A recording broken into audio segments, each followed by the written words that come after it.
In the heart of the city, four college students find the perfect escape from dorm life: an old apartment above an abandoned bookstore, cheap rent, a vintage charm, a mysterious landlord with one odd rule: never enter the bookstore downstairs. But some rules are meant to be broken. When a hidden trapdoor is uncovered, the group stumbles upon a forgotten cellar filled with ancient, cursed books. Each one holds dark secrets, and one fateful reading awakens vengeful spirits bound by blood and ink. Shadows twist in the corners, whispers crawl through the walls, and the very air seems alive with malice.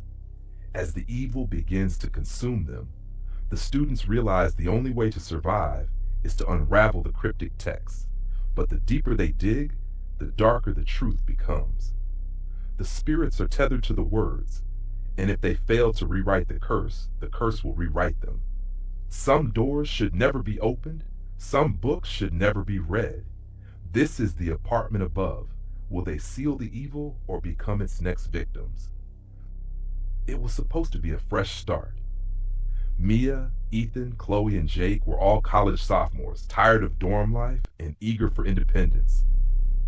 The old apartment above the boarded-up bookstore seemed perfect: cheap rent, plenty of space, and just a short walk to campus. The landlord, an old man with shaking hands and darting eyes, had only one condition: never try to enter the bookstore downstairs. The group shrugged it off, thinking it was some quirky rule about liability. The apartment itself had character: creaky wooden floors, tall windows with peeling paint, and an inexplicable draft even when the windows were shut. Mia joked that the place had vintage charm, while Chloe muttered that it felt more like a haunted house. They spent the first day unpacking, filling the space with mismatched furniture and laughter. By nightfall, the apartment was alive with their banter and music. No one noticed the faint sound of whispering beneath their feet. As the group settled in, Ethan stumbled upon an odd detail. The floorboards in the living room had scratches around the edges, as though something heavy had been moved repeatedly. Probably just old furniture, Jake suggested, brushing it off. But Ethan felt uneasy. The scratches were in a perfect square. That night, as the others slept, Mia lay awake, staring at the cracked ceiling. Then a faint sound reached her ears, a rhythmic tapping like fingers drumming on wood. She got up to investigate, her footsteps soft on the creaking floor. She found nothing but an odd chill in the air. She returned to bed, but the sound didn't stop. Instead, it grew louder, almost impatient.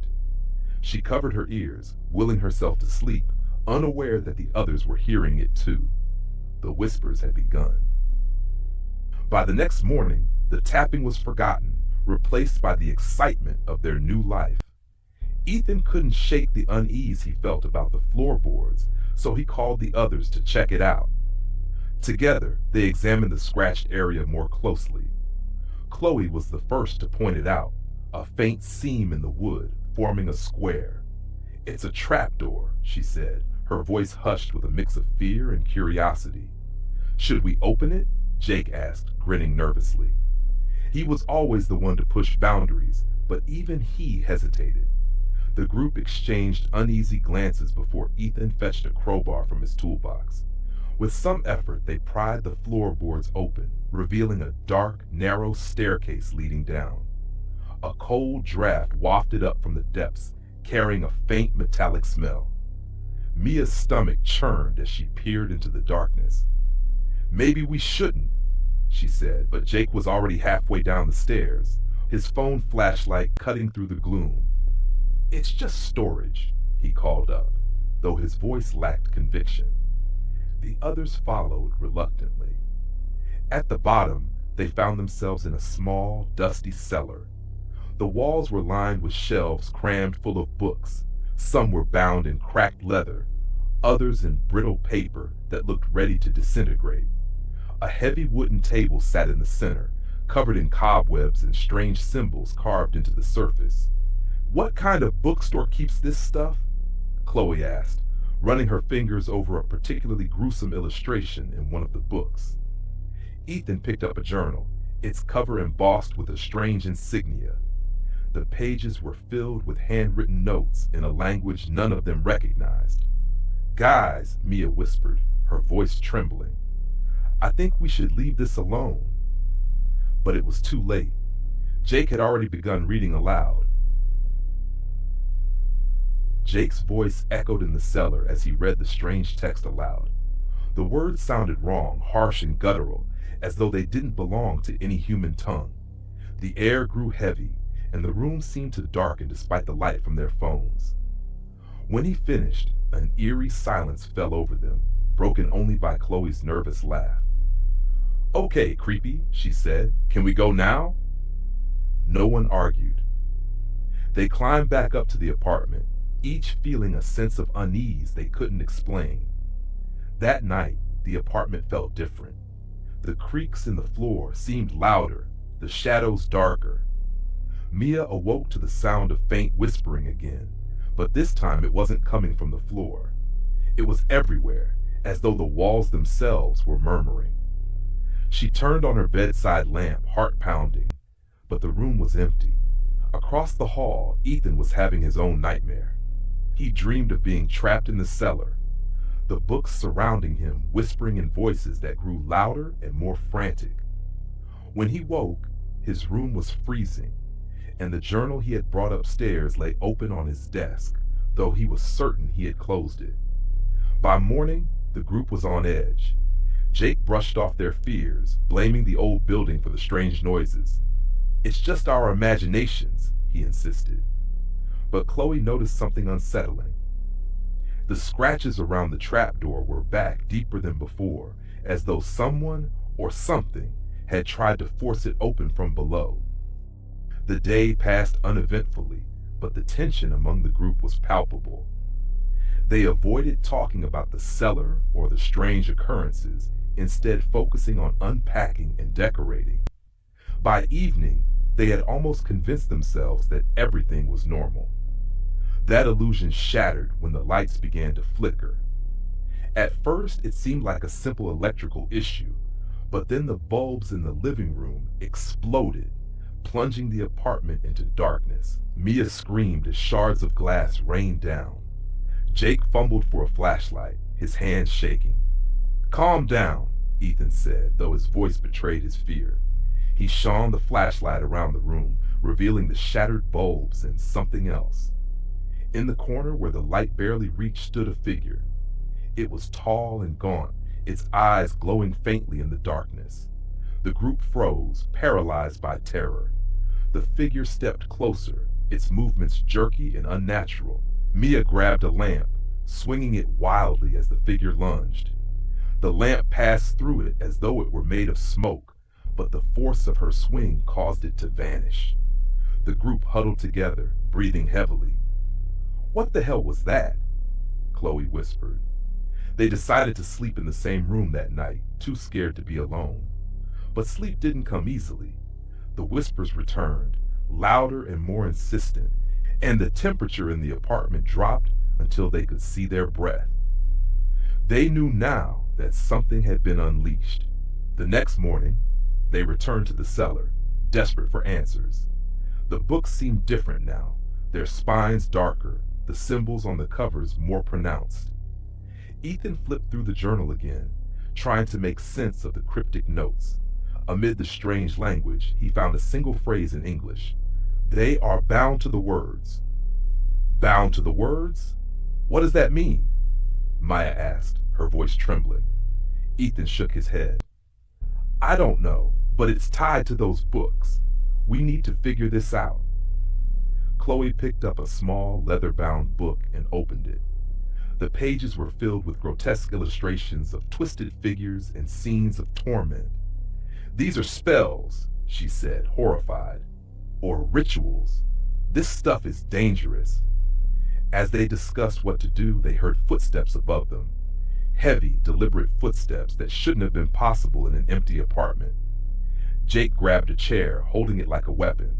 The footsteps stopped abruptly, and a loud bang echoed through the cellar.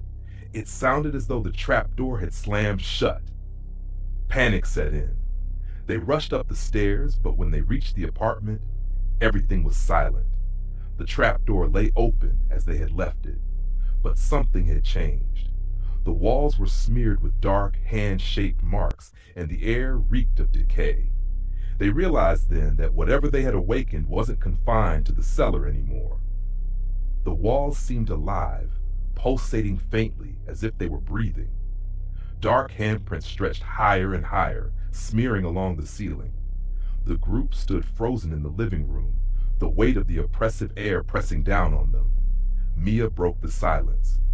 "We have to leave, now." "And go where?" Jake countered, his voice tinged with panic.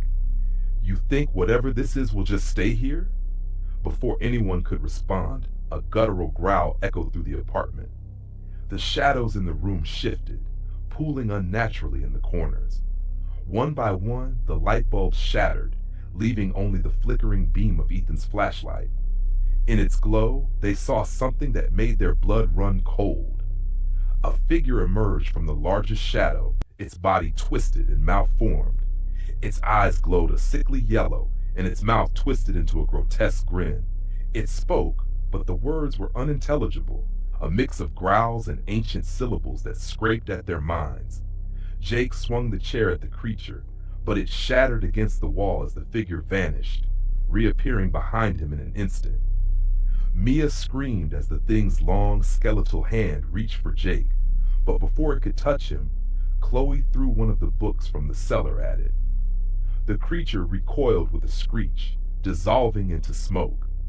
"The books!" Ethan gasped. "They're connected to it." "Then we burn them," Chloe said, her voice firm despite the fear in her eyes. But as they looked back toward the trapdoor, they saw it, a dark mist seeping up from below, carrying with it the sound of countless whispers. As the dark mist filled the apartment, the whispers grew louder, forming words that none of them could understand.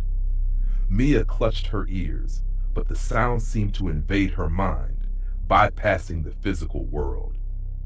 The group retreated to the farthest corner of the living room, their eyes locked on the swirling mist. "We have to figure out what those books are," Ethan said, his voice trembling.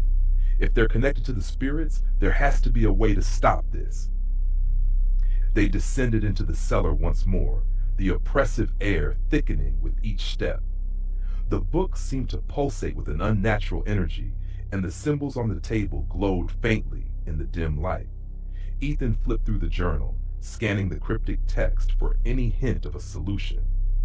Finally, he found it, a passage scrawled hastily in the margins. "To bind what is loose, the words must be rewritten. Blood seals the binding."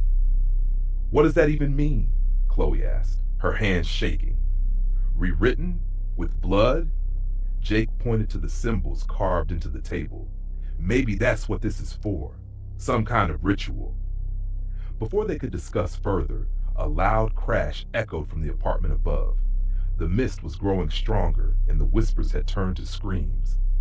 They realized they were running out of time. The group decided to perform the ritual, hoping it would stop the spirits. Ethan copied the glowing symbols from the journal onto the table with trembling hands, using a piece of chalk they found nearby. Mia hesitated before making a small cut on her palm, allowing a drop of blood to fall onto the carvings. As the first drop hit the table, the books around them began to shake. The cellar seemed to tremble, the walls groaning as if under immense pressure. The mist swirled upward, forming vague shapes that loomed in the corners of the room. "Keep going," Jake shouted, gripping Chloe's arm to steady her. The group chanted the words Ethan found in the journal, their voices trembling but determined. The mist screeched, and the shape started to dissipate. Just as they thought it was working, one of the books flew open, and the figure they had seen earlier emerged again, more solid and menacing than before. It advanced toward Chloe, its form reaching for her. In a desperate act, Jake grabbed the book the creature had emerged from and tossed it onto the table. The symbols flared with a bright light, and the creature recoiled as its form began to break apart. Ethan, realizing the connection between the books and the spirits, shouted, We have to destroy them all! But the books wouldn't burn. Each one seemed to resist, the pages impervious to flame or tearing. Maybe if we finish the ritual, they'll be bound again, Chloe said, her voice barely audible. The group continued chanting, their voices mixing with the eerie sounds around them. The mist swirled faster, converging on the books. The figure reappeared, more grotesque than before, its eyes burning with rage. It advanced toward Mia, but Jake pushed her out of the way, taking the brunt of the attack. He fell to the ground, his body writhing as the creature's shadow enveloped him. Jake! Mia screamed, but it was too late. He looked at her one last time before his form dissolved into the mist. The final words of the ritual echoed in the cellar, and a deafening silence followed. The mist vanished, the books fell still to the ground, and the oppressive air lifted. The group stood in stunned silence, their breaths ragged, heavy with the loss of their friend. They carried the books back to the apartment and placed them in a metal trunk they found in the attic. Ethan carved the same symbols from the ritual onto the trunk's surface, sealing it with the remaining blood. This should hold them, he said, though his voice lacked confidence. The landlord returned the next morning, his face pale as he surveyed the damage. You opened it, didn't you? He asked, his voice trembling. They nodded, too exhausted to argue. You're lucky to be alive, he said. Not everyone is. The group moved out the next day, leaving the apartment and its secrets behind. But the experience haunted them. Ethan kept the journal, unable to let go of the mystery, while Mia couldn't shake the feeling that they hadn't truly escaped. In the weeks that followed, strange occurrences were reported in the area.